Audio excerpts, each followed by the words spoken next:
आगे बढ़ो, हम तुम्हारे साथ हैं।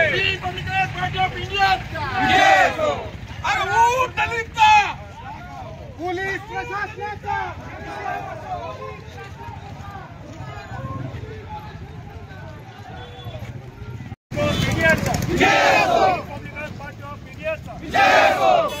तुम आगे बढ़ो, हम तुम्हारे साथ हैं।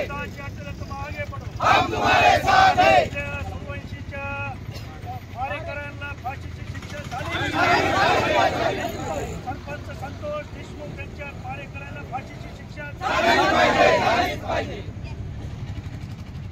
परभणी इथल्या पोलीस प्रशासनाला बडतर्फ झालीच पाहिजे।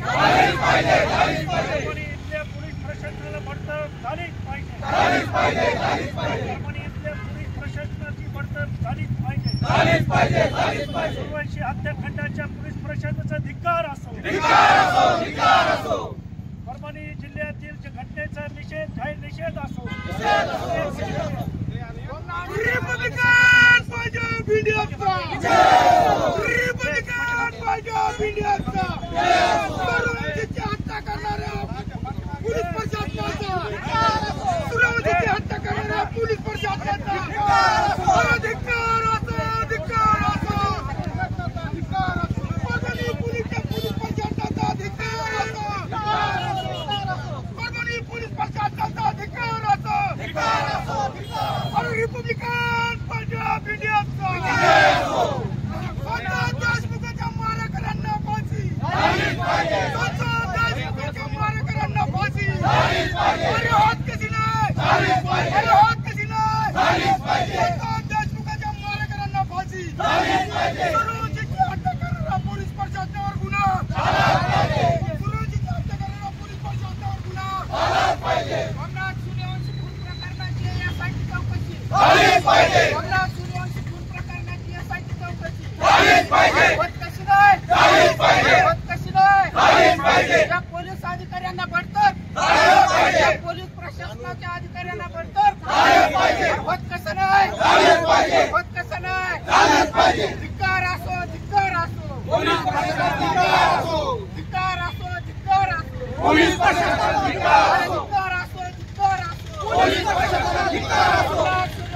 प्रकरणाची एसआयटी चौकशी झालीच पाहिजे। संतोष देशमुख खून प्रकरणी आरोपीला फाशी झालीच पाहिजे। संतोष देशमुखांच्या मारेकऱ्यांना फाशीची शिक्षा झालीच पाहिजे। रिपब्लिकन पंजाब इंडियाचा रामराज आठवले साहेब, तुम आगे बढ़ो, हम तुम्हारे साथ हैं। पूजी कागजे साहेब, तुम आगे बढ़ो, हम तुम्हारे साथ हैं। अरे जय भीम, जय भीम, जय भीम, जय भीम। अरे जय भीम, जय भीम, जय भीम, जय भीम।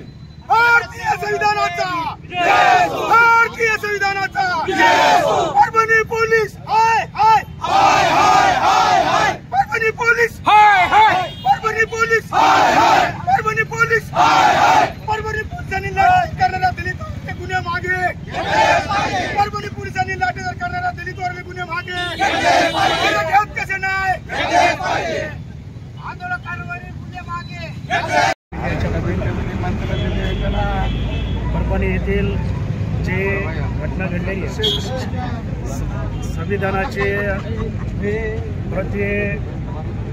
प्रत त्याने तोडफोड केल्यानंतर ज्या ठिकाणी परभणीमध्ये जे आंदोलन झालं, ज्या आंदोलनामध्ये सूर्यवंशी नावाचा युवक पोलिसाच्या मारहाण प्रकरणी त्याला अतिशय पोलिसांची मारहाण झाली, पण पोलिसांना जे गुंड पाळले त्या गुंडाकडून सुद्धा त्या सूर्यवंशी नावाच्या युवकाला मारहाण झाली आणि त्याच्यामुळे त्याचा मृत्यू झाला।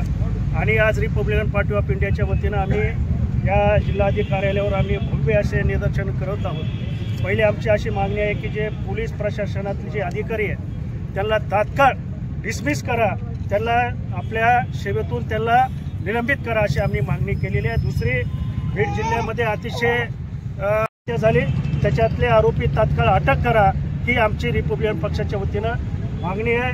याचबरोबर या आंबेडकरी चळवळीच्या वतीनं काल बीड जिल्ह्यामधले अनेक तालुके, अनेक गावं बंद होती आणि आज सुद्धा एवढी आंबेडकरी जनतेमध्ये एवढी खतखत आहे, एवढा राग आहे की ज्या पद्धतीनं परभणीमधल्या ज्या पोलीस प्रशासनाने ज्या आंबेडकरी चळवळीच्या कार्यकर्त्यांवर धडपकड केली आणि त्याला अनुमानपणे अत्यंत वाईट पद्धतीने त्याला मारहाण करण्यात आली, त्याच्या निषेधामध्ये आज बीड जिल्ह्यातली सर्व आंबेडकरी चळवळीतले सर्व कार्यकर्ते, पक्षातील सर्व नेते कार्यकर्ते आज त्यांचं उग्र दिशेने ते आंदोलन करीत आहेत. आणि आमची प्रशासनाला, या महाराष्ट्र शासनाला आणि प्रशासनाला एकच मागणी आहे, जोपर्यंत त्या परभणी इथले जे जातीवादी पोलीस प्रशासनातले जे अधिकारी आहेत त्या अधिकाऱ्याला जोपर्यंत आपण निलंबित किंवा डिस्मिस करत नाही तोपर्यंत हे आमचं आंदोलन रिपब्लिकन पार्टी ऑफ इंडियाच्या वतीने माननीय नेते रामदासजी आठवले यांच्या वतीनं हे आंदोलन चालूच राहील असे आम्ही या ठिकाणी सर्व कार्यकर्त्याच्या वतीनं आम्ही या ठिकाणी या पोलीस प्रशासनाला आणि या इथल्या शासनाला आम्ही सांगू इच्छितो. तुम्ही आता जो उल्लेख केला 2 घटनेचा, त्या घटनेबद्दल सध्या हिवाळी अधिवेशन सुरू आहे नागपूरमध्ये, मात्र सरकार कुठल्याही प्रकारची दखल घेत नाही. विरोधकांनी याला बायकॉट केलं, म्हणजे निघून गेले, ते मुद्दा पुढे घेतला. बरोबर आहे. जोपर्यंत परभणीची घटना असेल किंवा बीड जिल्ह्यातली मसाजोगची घटना असेल, जोपर्यंत या दोन्ही घटनेला न्याय देत नाही तोपर्यंत महाराष्ट्रातली जनता रस्त्यावर उतरून आंदोलन करेल. आणि ज्यांनी कुणी बायकॉट केला असेल त्यांनी या आंदोलनाला धरूनच, महाराष्ट्रातल्या जनतेच्या भावना धरूनच त्यांनी आज सभात्याग केलेला आहे. मी त्यांचं या ठिकाणी सर्व आमदाराचं मी या ठिकाणी पूर्ण महाराष्ट्रातील दलित चळवळीच्या वतीने, आंबेडकरी चळवळीच्या वतीने मी त्यांचा आभार व्यक्त करतो. तुम्ही युतीमध्ये सत्तेमध्ये सुद्धा आहात, आठवले साहेबांची काय भूमिका असणार आहे? आठवले साहेबांची स्पष्ट भूमिका आहे. काल आठवले साहेबांनी ज्या ठिकाणी रिपब्लिकन पार्टी ऑफ इंडियाच्या वतीनं बंद करण्यात आला, पक्षाच्या वतीनं बंद केला, त्यांनी आदेश दिलेले आहेत. जर या ठिकाणी आपल्याला कुणी दडपण्याचा प्रयत्न करीत असेल, संविधानाचा कुणी जर अपमान करीत असेल तर त्याला तसं धडा शिकवण्याची भूमिका माननीय रामदासजी आठवलेची साहेबांची आहे आणि रिपब्लिकन पार्टी ऑफ इंडियाची आहे. इकडे परभणीची जी घटना झाली, ज्याने संविधानाच्या प्रतिकृती तोडफोड केली, तो मनोरुग्ण आहे असं सांगितलं जातं, ते काय नेमकं? मला या ठिकाणी आवर्जून सांगावंसं वाटतं, ज्या ठिकाणी डॉक्टर बाबासाहेब आंबेडकरांची कुणी विटंबना केली तो सुद्धा मनोरुग्ण ठरविला जातो. काल संविधानाची तोडफोड केली त्याला सुद्धा मनोरुग्ण ठरवलं जातं. हे कुठंतरी सरकारचं क्लीन चिट देण्याची मागची भूमिका असावी असा तमाम आंबेडकरी चळवळीच्या मनामध्ये प्रश्नचिन्ह निर्माण झाले.